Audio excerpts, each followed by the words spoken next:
about in these forums is the impact that the virus crisis will have on the churches. Now, let me emphasize, today I am looking at the past, not the future. I'm going to look at how the churches have dealt with virus crises in the past. And, you know, I was talking to Kevin, and his attitude was very simple. When you think of plague, you think of Philip Jenkins. So obviously I felt I was the right person to talk here. And I'm going to suggest that in very crucial ways, the kind of crisis that we're dealing with right now is very different from pretty much all historical examples, at least before the 20th century. And there are some key differences. So let me just talk a little bit about the history. You see, I've got this very dramatic image here, and we can debate which plague it actually reflects. I think it's one from France in the 1720s, and I'll be coming back to this in a moment. But there's a theme here through Christian history that plague and disease are among the leading reasons for the growth, expansion, and prestige of the Christian religion, and often why Christianity has succeeded better than other faiths and other rivals. And to oversimplify, there was an image through basically most of the last 2,000 years that when plague or disease hit, and I'm taking plague in a very broad sense, this was an immensely devastating thing. And Christians, and particularly the Christian church, whatever criticisms people had of the church at the time, could be relied on to turn out and have clergy and laity risk their lives to service people, to help them, to comfort them. And that is why the church survived despite all other criticism. So you have like a very noble, heroic image like this. Now, here's the problem. In the Catholic tradition, especially, also in the Orthodox, when somebody was about to die, what they needed was a clergyman in attendance to provide the last rites, and really, in a sense, to open the doors of heaven to them. Getting those last rites to them was so critical that if somebody didn't do it, then that person risked eternal damnation. And the clergy followed their side of the contract, which is, even if I die, I have to get to this person who is infected and give them communion. And at this point, you're probably saying, yeah, but there's a great problem here, isn't there? That clergy person who is trying to get to the person dying of plague or of disease may die of it, but also before he dies, runs a risk of spreading the disease. So what we have in the present crisis, which makes it so different from those earlier ones, is the clergy themselves are cut off from doing so many of the live in-person functions that have been so central and so normal to the Christian experience through history. And the question then arises, and I'll be talking about this in the next couple of weeks, what will the consequences of that separation of believers, real and potential, from direct contact with the church be? So let me just talk a little bit about this historical experience. If you look in the Bible, there are a great many references to plague. They're probably in the hundreds. Once again, plague, pestilence, taking it very broadly. And for most of human history, people know that these kind of diseases are going to hit, but they have not the slightest idea in natural terms where they come from. So they look for supernatural explanations. And there are a couple of passages which are enormously influential that suggest that plague is a means by which God punishes his people for particular sins. If they want to end that plague, then all they can really do, their only option, is to purge those sins, reform themselves, do something different. And this is an illustration of maybe the worst and most disturbing passage in the Bible. And you may have your candidates for this, but this is mine. So the children of Israel are wandering in the wilderness. Hebrew men start forming relationships with non-Jewish women. And God replies to this by sending a plague that kills many thousands. And no one can work out what to do until a wise man called Phinehas gets the bright idea of getting a spear and going to kill what we would call a mixed race couple of a Jewish man and a non-Jewish woman. And when God sees this, he's so pleased, he lifts the plague and everything's all right and everyone lives happily ever after. So the idea is that plague is something that is visited from heaven. And this is probably the most frequently cited passage on this. It's actually very timely. King David has committed the ultimate sin, which is he has agreed to carry out a census, or he carries out a census. This is such a horror that God punishes him by sending a plague on Israel. And as you see, 70,000 of the people die from Dan to Beersheba, and the angel stretches out his hand to destroy Jerusalem. Please note this idea of angels. This runs through all the ideas of plague and how they're understood, how it's understood. And God says, "All right, that's enough. Stop there. Do not take out Jerusalem." But once again, the idea is when you have a plague, it is the result of intervention from above. It is God's decision. It is God's justice. And that raises some interesting issues that have agonized Christians, particularly Jews a little bit, Christians especially, through history. If there is a plague on, should you try and run away? Should you try and escape to another place where there isn't plague, or should you just accept God's judgments as they are? Assume for the sake of argument, which there certainly wasn't, there was a magic pill you could take to cure the plague. Should you do it, or would that defeat God's purposes? And people debate this for a long, long time. Just in terms of practical issues, I mean, that remains theoretical. People have got no idea how to respond to plague. They don't know what to do. Plague made the Christian church.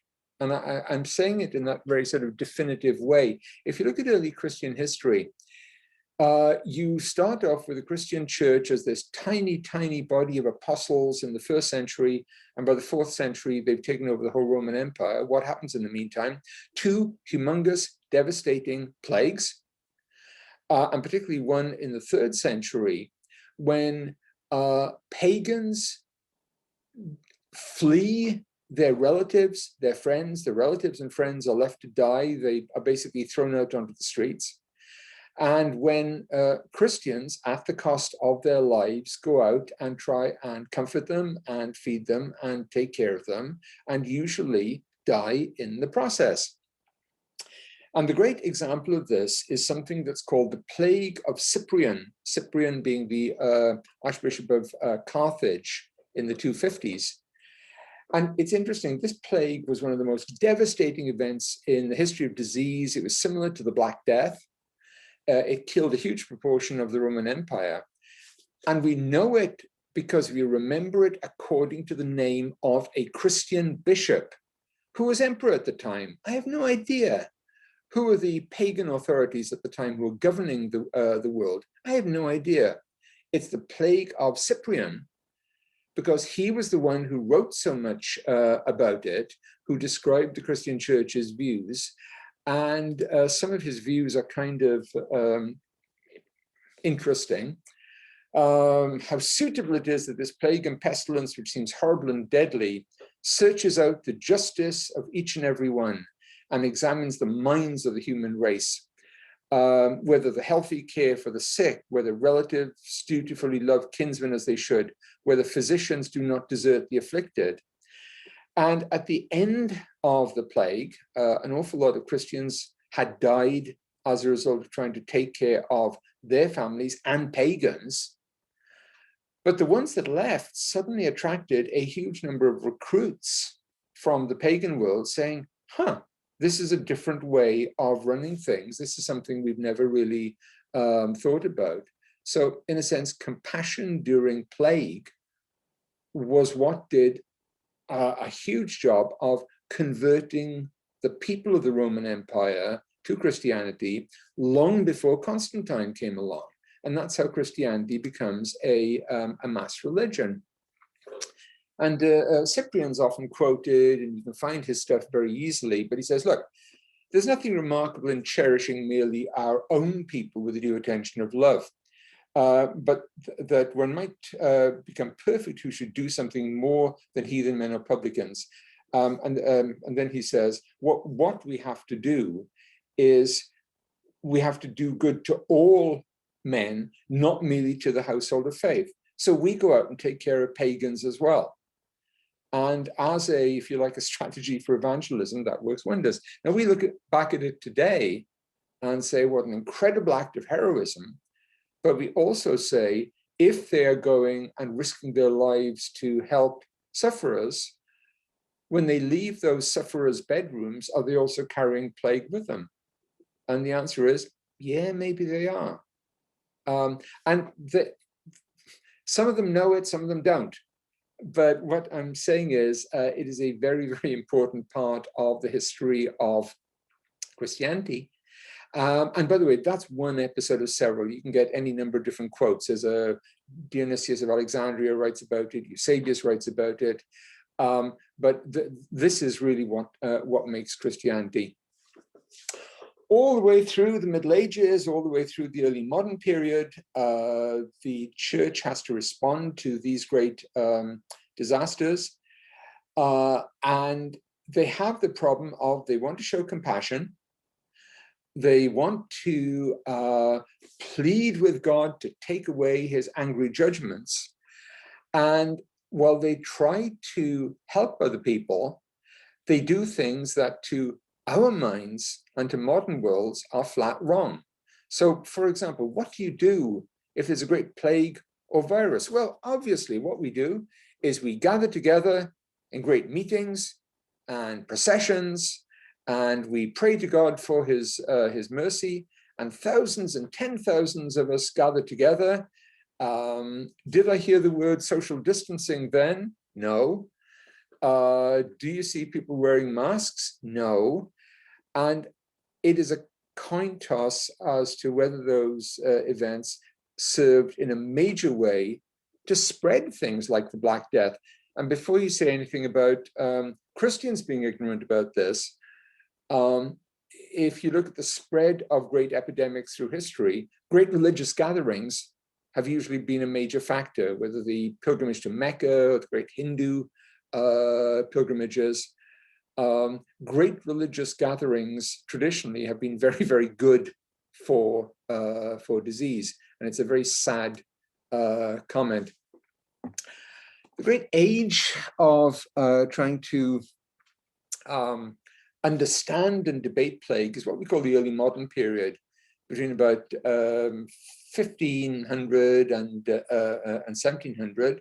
Plague is running riot across Europe. People have got a pretty good medical sense of what's happening, how it spreads. They have no idea how to cure it. And there's the figure of death in a city. I follow, says death. We die, we fly. And then over to the this side of the picture, you have the people trying to flee London, and they meet armed bands of people from other cities saying, "Keep out! You can't come here." You can call it deliberate quarantine, but by the way, quarantine is a word that emerges from this period. If you come in a ship to a city, you have to spend 40 days, quarantina, separate from other people. That's where quarantine comes from. So they're used to these ideas. There is a Bible text which occurs again and again when people talk about plague, and it's Psalm 91. And if you read Psalm 91, whenever there's a plague, a disease, a war, this is what people turn to. And it's interesting, if you read it, it's not a long thing, this is an extract, it basically says, if you trust in God, God will deliver you from the plague. And it uses the word plague, pestilence, again and again and again. And it doesn't say, this may help you. It says, no plague shall come near your dwelling. And that really agonizes people through the 16th, 17th centuries. So if I or my family die of plague, does that mean that we're not holy enough? We're not faithful enough? Does it mean that the scripture is not telling the truth? And people agonize over that. And basically, if you want to look at a history of disease, ideas of disease, idea of what the church should do about disease in this period, just look at every sermon and every book written on Psalm 91. This is one of the most famous, most reprinted tracts by a Lutheran theologian called Occianda in 1533. How and whither a Christian man ought to fly the horrible plague of the pestilence. That's an English translation. And of course, it's a sermon based on Psalm 91. And what he said was, look, I understand all the scriptural arguments. You know, I've got my good buddy Martin Luther advising me on this. But yeah, if you can get away, if you can escape, if you can evade it, do so. But realistically, the most important thing is to show compassion to other people in your city, as far as you can do so without spreading the plague in so doing. But this tract, this gets reprinted through the 17th, 18th, 19th centuries. And some of these debates are actually very interesting because they're at the junction of science and religion. They're quite important. I'm just going to tell you one story, and it's, again, one of these examples of, I suppose, the church and the plague. And it's one of the best known in England. And I'll just tell you this. 1665, you have a great outbreak of plague that is commemorated by Daniel Defoe. It's a terrible episode, the last great plague in England. It mainly strikes London and the south, and the rest of the country prays very hard that it will not happen to them. A cloth dealer in London sends a batch of samples to a friend in a northern village, and those samples carry plague. And there's an outbreak of plague in this small village, which is called Eyam, E-Y-A-M, a small village in the county of Derbyshire. And that village has to deal with an agonizing decision, which is, look, if we flee, if we run away at the moment, we will spread the disease through the whole of the north of England, and probably hundreds of thousands will die. So what they do is they turn to two people in the village. One is the rector, the Anglican clergyman, whose name is William Mompesson. And the other is his deadly rival, who is a Puritan minister called Thomas Stanley, who Mompesson has just kicked out of his job a couple of years earlier, because Puritans and Anglicans are a deadly rivalry. And what Stanley and Mompesson agree is that they cut off Eyam from the rest of the world. They almost fortify it, and they draw boundaries and say nobody leaves. Now, guess what? Human beings, being human beings, they initially think, well, maybe I can do something different. Mompesson tries to send his wife away, and the wife won't go. And ultimately, depending on what account you believe, either 3/4 or half of the people of Eyam die, but the plague does not spread. And that story of Eyam, the plague village, is, as I say, one of the most celebrated legends whenever people talk about plague or disease. And as you see, Mompesson is regarded as being a martyr. He actually survives, but most of those people around him do not. And they have a stained glass window. And if you go to Eyam, it is a shrine to Christian responses to the plague. And so you have Mompesson's well, and you can see this food and medicines were brought here, coins left in the well in payment, vinegar was added to disinfect the coins. And it did work. So it was, if you like, an effective Christian response based on a kind of voluntary self-sacrifice to preventing the spread of plague. You know, one dilemma they have, people have got absolutely no idea where the disease comes from at this time. So all the way through the early modern period, believers and Christians of different kinds have this issue of what to do. They know the plague is infectious, very much so. They know it's deadly, but they know they have this pastoral mission to go out to help people. This, in his day, was one of the most famous Europeans. It was the Bishop of Marseille in southern France, Bishop Bedouins. There was a plague outbreak in 1720. Basically, the whole civil government, the whole royal government collapsed. Everyone who could ran away, and it was left to the bishop and his clergy, who were left to provide all the services, who were left to visit the sick, to take communion to the sick. And 250 of his clergy died. Somehow, miraculously, he survived. But for 30, 40 years after that, whenever anyone said, well, the Catholic Church is a terrible thing, it does awful things, it's a vicious oppressor. Now, of course, we make the exception of the Bishop of Marseille. And it was like the best argument for Catholicism and Christianity in the 18th century. And many Protestants who loathed Catholicism would always make that exception. I'll just talk about one thing very briefly, which is something we've seen in the last year about how disease gets associated with ethnic groups or racial groups. And so in the early days, the coronavirus panic, there was concern about blaming it on Asian people. That has a very strong American root. One of the great American outbreaks of plague was in 1793. Yellow fever devastated Philadelphia, which is then by far the greatest city in the United States.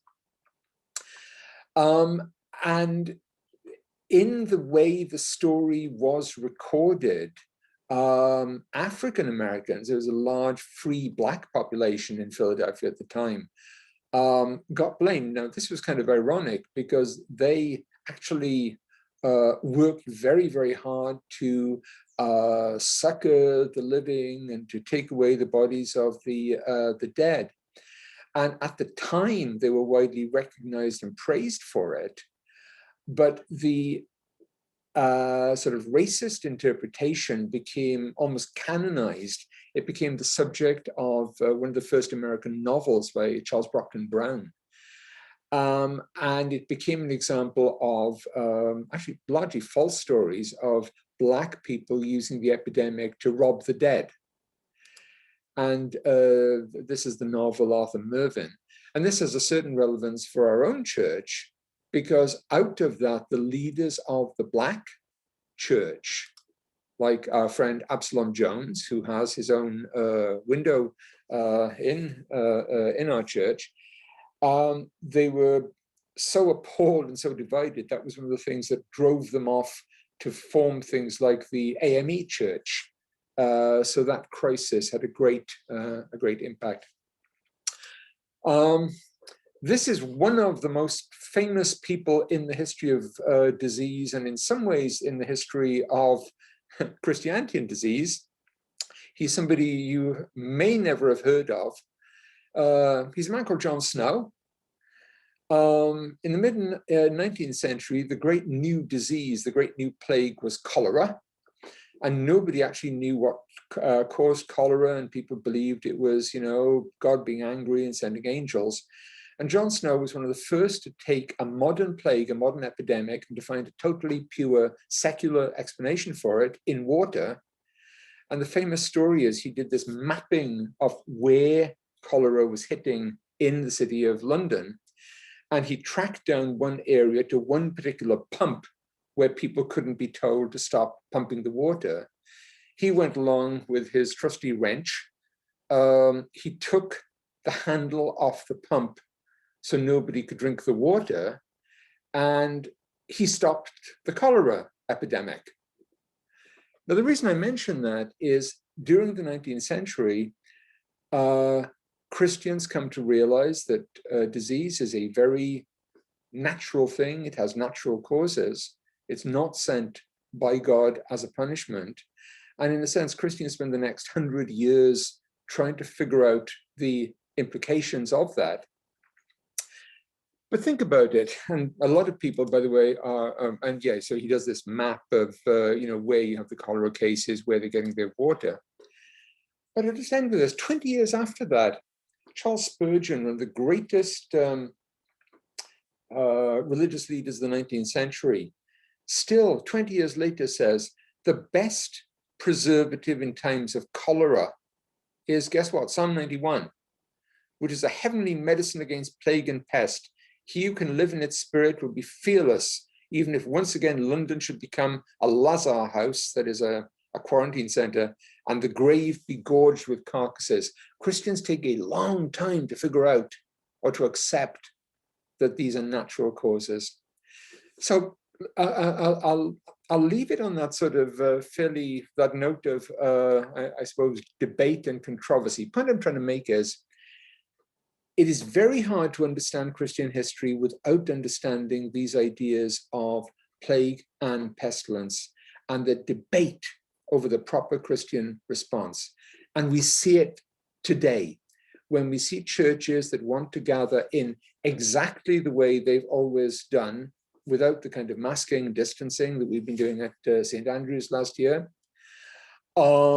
Should people visit the sick? Should they physically visit the sick and have that kind of contact? What about the implications for contagion, for spreading the disease? And there are endless debates about this, but what I'm going to be looking at in the next couple of forums is the very practical issue of, is this coronavirus panic going to result in a grave, pardon the pun, weakening of the churches? Will some churches actually suffer worse than others? And are we living in a time when disease and pestilence are going to harm the churches as much as historically they benefited them? So if I may, I will stop there, and I will throw that open to any questions or shrieks of protest.